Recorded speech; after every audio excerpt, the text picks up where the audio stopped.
Assalamualaikum warahmatullahi wabarakatuh. Waalaikumsalam warahmatullahi wabarakatuh. Selamat sore, selamat bertemu kembali dalam channel kesayangan kita bersama, Nasi Umat Channel Majelis Wilayah Kahmi Sumatera Utara. Kali ini kami sengaja mendatangkan guru besar Ilmu Komunikasi Fakultas Ilmu Sosial dan Politik dari Universitas Sumatera Utara, yaitu Profesor Dr. Luciana Andriani Lubis. Selamat sore Bu Prof. Selamat sore Bangda. Kali ini kita akan bincang-bincang singkat seputar peringatan Hari Pers Nasional 2023 yang secara nasional dipusatkan di Medan atau di Sumatera Utara, dan rencananya akan dihadiri oleh Presiden Republik Indonesia Bapak Joko Widodo. Dan tema peringatan HPN tahun ini ialah pers yang bebas dan demokrasi yang bermartabat. Nah, untuk itu kita minta sumbang saran dari Ibu Prof terkait dengan peringatan HPN 2023 ini. Dipersilakan Bu Prof. Terima kasih Abang Salim. Pertama sekali saya juga mengucapkan selamat Hari Pers Nasional yang di tahun 2023 ini mendapat satu kemuliaan untuk Sumatera Utara, dan insya Allah besok merupakan acara puncak dari HPN tadi yang dihadiri oleh Presiden kita Pak Jokowi Widodo. Nah, temanya itu cukup menarik Bang, tentang pers yang merdeka, merdeka dan bermartabat. Karena kalau kita lihat saat ini pers itu sudah hijrah, adanya migrasi dari pers yang dikatakan, saya coba ambil contoh dari kewartawanan, dari media cetak kepada media online tadi. Nah, kalau media cetak itu masih bisa terjaga kode etik pers tadi itu, syarat-syarat untuk menjadi wartawan itu pun juga cukup jelas. Nah, dengan migrasinya kepada media online itu, kemerdekaan itu bisa kebablasan. Nah, kenapa semua orang bisa menjadi wartawan mendadak? Dan cukup dia punya Android, dia menangkap kejadian di lapangan, satu eksiden misalnya, saya sendiri pun bisa menjadi wartawan.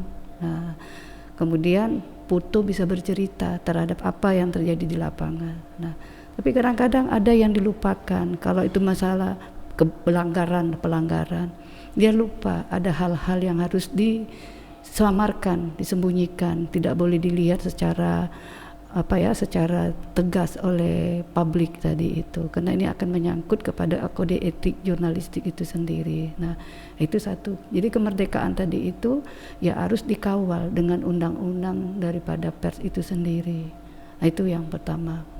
Kemudian yang kedua, migrasinya saat ini pers tadi ini perlu mendapat satu pengkawalan dari publik itu sendiri, yaitu melalui literasi.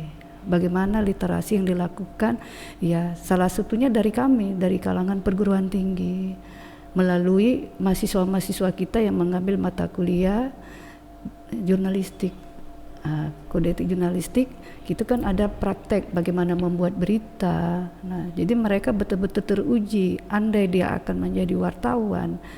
Nah, diuji kompetensinya, dia mampu untuk memberikan sebuah berita yang betul-betul menjaga kebebasan daripada pers itu sendiri. Jadi dia bebas beropini, bebas dia menulis, tapi ada yang dijaganya kode etik jurnalistik itu sendiri. Nah, itu dia Bang.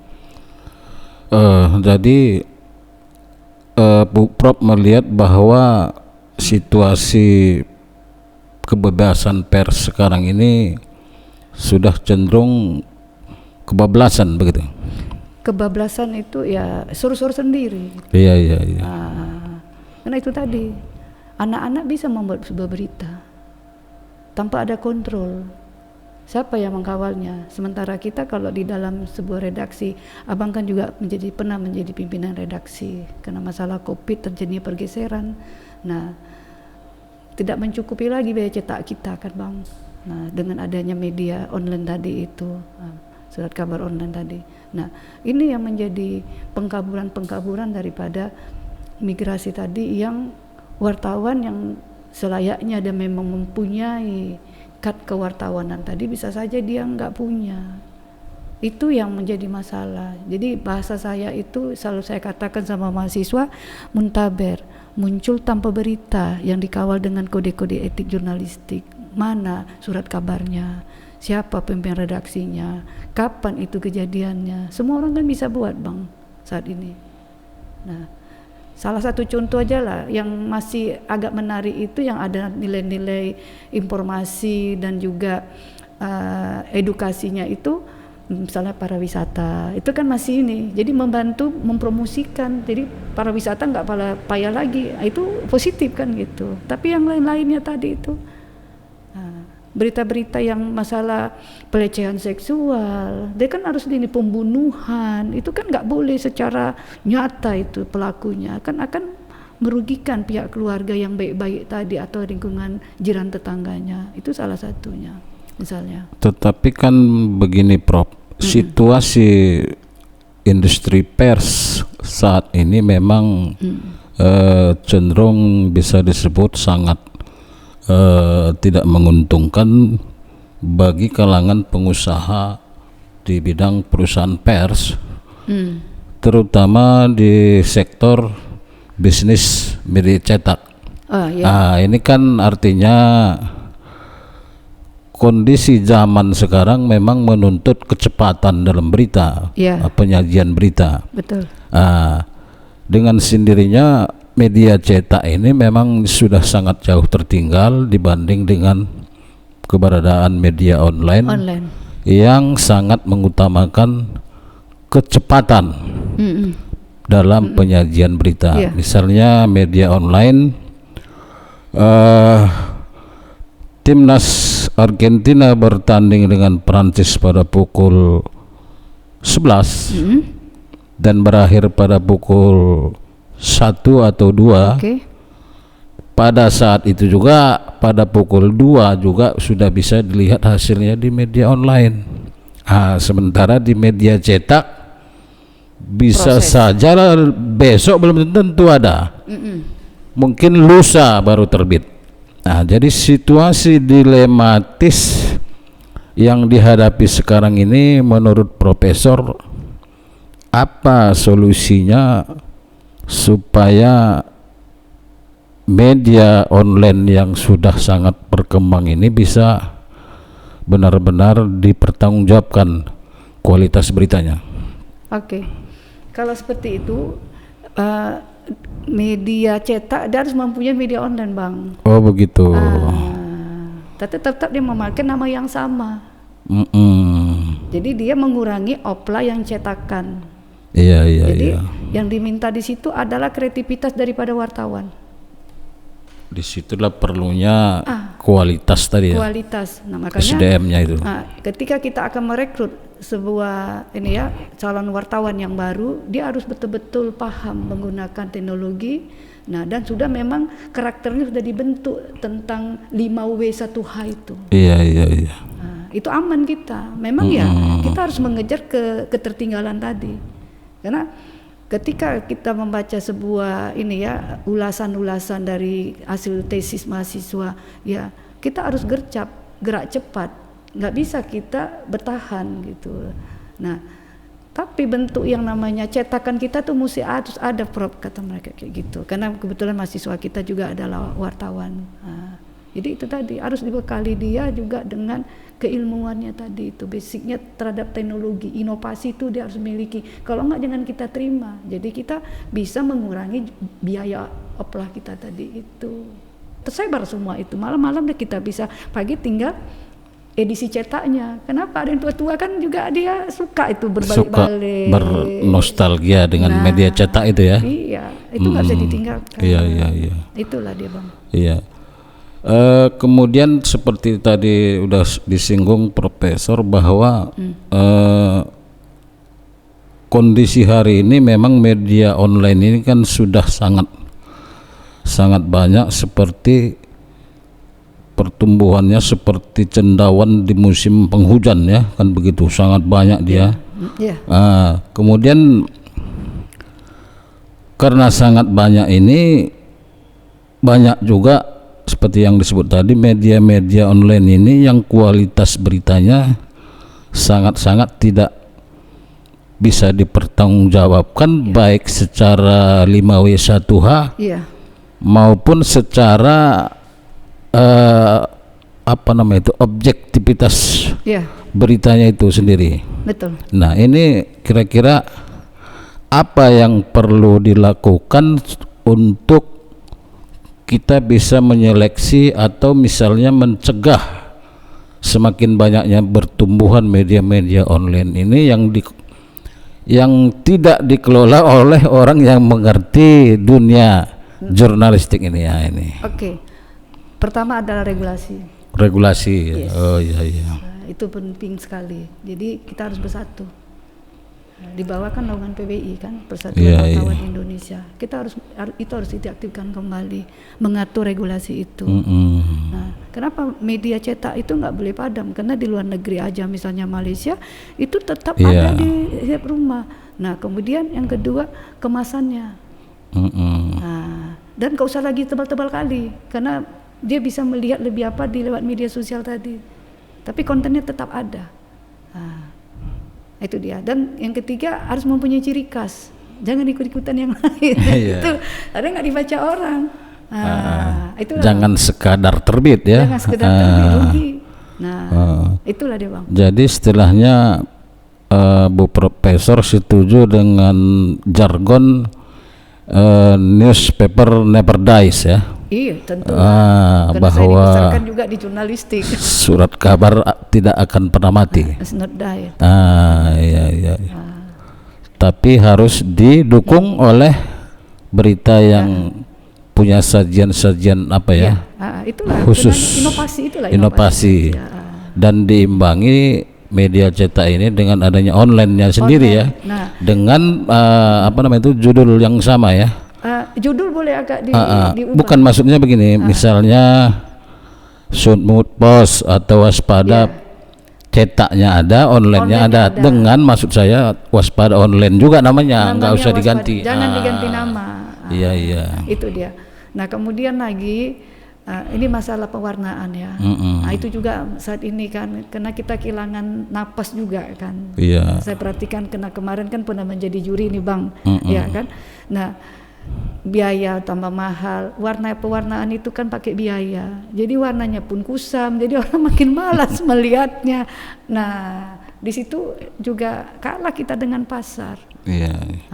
Kemudian dalam pengamatan saya sebagai juga seorang jurnalis, persoalan mendasar yang juga sangat dirasakan dalam sajian-sajian media online saat ini adalah sangat dangkal saya lihat pemahaman budaya literasi, terutama terkait dengan teknik penulisan berita itu. Gimana menurut Prof? Itu yang saya katakan tadi, unsur-unsur 5W1. Iya. Dia asal mentembak-tembak aja. Ya misalnya kan begini Prof, sifatnya penulisan bahasa Indonesia misalnya kan, misalnya ada dibunuh misalnya, itu kan harusnya kan disatukan misalnya. Iya.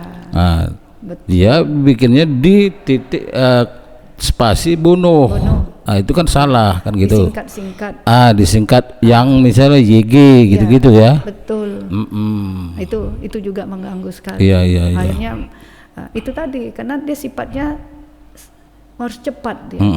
Kalau bisa dia jangan didahului oleh orang yang lain, sehingga dia lupa apa yang harus diperhatikannya dalam kaidah penulisan itu. Nah, belum lagi masuk kaidah etika penampilan gambar, lupa dia yang mana yang harus dibelurkan ya kan. Iya.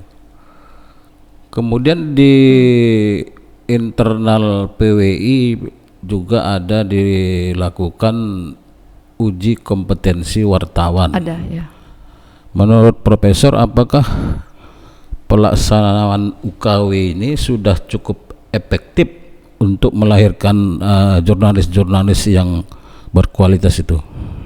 Ya, untuk sementara ini sudah boleh. Sudah mulailah ya. Sudah mulai kan. Nah, tapi kita juga harus ada pengujian dia di lapangan sebelum kita tentukan dia bisa untuk kita pakai secara maksimal. Jangan sampai misalnya seseorang lulus jadi penguji UKW, sementara dia sendiri sebetulnya belum terlalu canggih membuat berita, jangan sampai ya. Betul. Kan bisa aja begitu, Prof. Nah, ya kan, serupa di kampus kan bisa aja misalnya dia S3 doktor, tapi nuliskan misalnya bahasa Inggris sikit-sikit aja bersalahan. Abstrak aja lah. Jangan sampai begitu kan. Jadi tetap harus ada turun tangan daripada pimpinan redaksi atau wakil redaksi untuk itu sebelum dia harus membuat laporan dulu. Kecuali dia memang sudah mempunyai kualitas yang dipercaya ya, dia diunggulkan, jadi dia bisa dilepas. Karena banyak juga kok yang ngawur-ngawur, foto bercerita aja juga bisa lari kok dari ininya. Jadi perlu semacam regulasi untuk semacam seleksi terhadap banyaknya media online. Nah, jadi yang senang saya Bang, ini kan kemarin ini tadi kan semua kan dilombakan kan, ada foto, ada apa, kan itu kan membantu sekali itu. Dipajang, dikasih penilaian, mendapat apresiasi, dapat award. Saya sangat setuju itu Bang. Supaya apa? Ya jangan asal apa aja lah, asal muncul tapi tidak diperhitungkan terhadap orang yang dirugikan dari gambar yang dimunculkan tersebut. Kan ada juga kan. Itu dia. Kemudian bagaimana saran Profesor terhadap pemerintah supaya bisa memberikan semacam proteksi kepada perusahaan pers ini, terutama di kalangan media cetak yang sudah banyak terancam gulung tikar istilahnya. Apa yang kira-kira bisa sebetulnya dilakukan pemerintah untuk memberikan keringanan atau menyelamatkan daripada media pers yang sudah rata-rata cukup terancam ini, termasuk yang besar-besar di Medan ini, yang Waspada, Analisa, Sumut Pos, dan lain-lain itu sebetulnya sudah agak-agak ngos-ngosan semua itu, Prof. Nah, selama ini kan lembaga pers ya, yang industri media tadi itu kan dibiayai oleh perusahaan itu sendiri kan Bang. Jadi kita berharap ya dari ini Pak Jokowi kan mau datang ini besok. Nah, adalah subsidi silang ya pemerintah. Jadi dia tidak lesu. Kan nggak enak kita mati semua. Misalnya harga kertas gitu ya. Harga kertas. Nah, ada presentasinya berapa yang dikasih ini ya. Ataupun dikasih, kadang-kadang bahasanya nanti orang katanya kita minta-minta kan kayak gitu. Tapi adalah presentasi pengurangannya tadi itu. Nah, itu yang paling kebijakan itu yang dibutuhkan sama anggota PAS tadi itu. Karena rata-rata kan kita tumbuh berdasarkan industri mandiri itu kan Bang. Nah, kalau nggak ada suntikan seperti itu, macam mana kita bisa bergerak? Petani aja ada suntikan dia, dikasih pupuk subsidi. Kita apa dikasih sama pemerintah? Kalau di tingkat daerah apa kira-kira yang bisa dilakukan, misalnya Pemprovsu misalnya?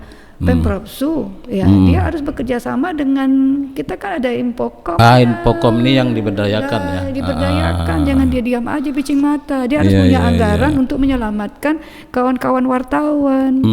Media-media ini ya. Nah, apa yang mereka ini kan kita kan ada itu yang namanya RKU, rancangan keuangan per tahun tadi itu kan bisa dibunyikan. Kan bisa dilegalkan di situ Lah kerjasamanya ya. Kerjasamanya dia harus bantu. Kalau enggak kasihan. Kasihan Saya pun memang juga apa ini media ini. Enggak bisa terima kalau seandainya media cetak itu hilang begitu saja. Iya ya, karena dia istilahnya di dalam sejarah kemerdekaan kita juga sudah ikut berperan ya. Iya. Nah, iya, kemudian kami juga di dalam kampus pembelajaran jurnalistik, kita nggak bisa melupakan yang namanya Akta Diurna tadi itu lahirnya media massa. Sampai akhirnya media cetak yang mendicap-cap itu kan belum ada yang digiling kan. Nah, perjalanan itu kan sejarah, janganlah hilang begitu. Oke, kita sekarang udah di zaman teknologi. Apa yang bisa dibantukan dengan wartawan tadi itu, dengan perusahaannya lah. Bukan dalam bentuk mandiri ya Bang ya. Kalau mandiri nanti nggak akan sanggup membantunya kan. Tapi dalam institusi tadi itu, perusahaan persnya tadi itu apa, supaya dia nggak kolap. Dia harus dibantu, harus ada suntikan. Iya. Seperti itu penting sekali. Terima kasih Abang tanya itu Bang. Mudah-mudahan bisa didengarkan apa yang kita bicarakan. Ada kebijakan baru di Hari Pers ini, hadiah istimewa. Untuk dunia pers. Terakhir saya sedikit bertanya soal yang sama sekali tidak ada kaitannya dengan pers. Apa yang selama ini menjadi acuan Bu Profesor dalam menjalani kehidupan ini sehingga bisa sukses seperti sekarang ini, bisa meraih PhD sampai guru besar? Nah, itu apa yang dijadikan motonya gitu? Yang pertama niat kita ikhlas ya. Niat ikhlas. Kemudian kalau kita sudah berusaha, saya yakin Allah itu akan turun tangan. Nah, itu yang selalu saya patrikan sama anak-anak di rumah dan juga mahasiswa. Nggak ada pekerjaan yang sia-sia kalau kita awali dengan niat yang baik dan kita kerjakan sungguh-sungguh. Jangan kita lihat hasilnya, tapi lihat apa yang kita buat dulu. Oh, begitu pula. Itu gaya saya. Iya. Dan saya yakin pasti pertolongan ada. Selalu tetap juga kembali ke situ juga ya, selalu tetap yakin usaha sampai juga ya. Itu yang mau saya bilang. Iya. Entah kenapa itu menjadi satu menjadi satu ini ya, yel-yel di saya itu. Tetap itu ada. Kita nggak bisa hanya menadakan tangan tanpa usaha, juga nggak bisa, nggak akan datang bantuan. Buat aja, kalau udah kita buat, orang akan melihat sebatas mana kemampuan kita tadi itu, dia akan bisa menilai. Nggak usah pun kita ajukan proposal, datang sendiri dia nanti. Kenapa? Nampak kan orang yang sungguh-sungguh dan tidak sungguh-sungguh itu. Itulah dia. Demikianlah bincang-bincang saya Agus Salim Ujung dengan Profesor Luciana Andriani Lubis. Semoga perbincangan yang singkat ini bermanfaat dan bisa menjadi inspirasi bagi kita semua. Demikian saja. Assalamualaikum warahmatullahi wabarakatuh. Waalaikumsalam. Salam Yakuza. Yakin usaha sampai.